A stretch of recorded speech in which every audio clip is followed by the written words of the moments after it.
అయితే ఇప్పుడు ఏమంటున్నామంటే అతిరథ మహారాజులు వచ్చి బహిరంగ సభలు పెట్టుకుంటా తెలంగాణ రాష్ట్రంలో ఎస్సీ ఎస్టీకు వాళ్ళకి ఇచ్చేస్తాము, ఇక్కడ 400 సీట్లు వస్తే రాజ్యాంగాన్ని మారుస్తామంటారు.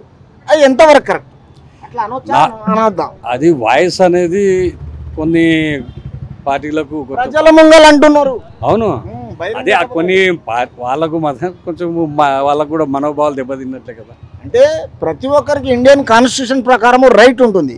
ఆ రైట్ను మరి ఉపయోగించుకోవాలా అనివార్యాల వల్ల ప్రకృతి ప్రకారము నిజంగానే రిజర్వేషన్లు ఇప్పుడు నాకైతే యాక్చువల్గా అంటే చెప్తే మెరిట్ వచ్చిన వాడే నిజమైన సెలెక్టెడ్. ఈ రిజర్వేషన్స్ అనేది తీసిపడేలా, ఇప్పుడు మెరిట్ వచ్చిందా వాడే యాక్చువల్గా. అట్లా చేస్తేనే భారతదేశం బాగుంటుంది, ఎడ్యుకేషన్ డెవలప్ అవుతుంది, అందరు బాగుంటుంది. ప్రజల గురించి ఆలోచన చేస్తురా వీళ్ళు? ప్రజలను మోసం చేయాలనుకుంటురా? ఈ దూచుకుపోవడము, ఈ తర్వాత ఈ మేనిఫెస్టోలు ఇచ్చి జనాలకు మోసం చేస్తున్నారా?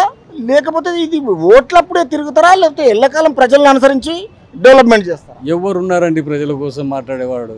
వాని స్వార్థం కోసం ఆడు వస్తాడు ఎలక్షన్స్లో, ఆ సారాయి దాపుతాడు, పైసలు ఇస్తాడు, అయిపోయా.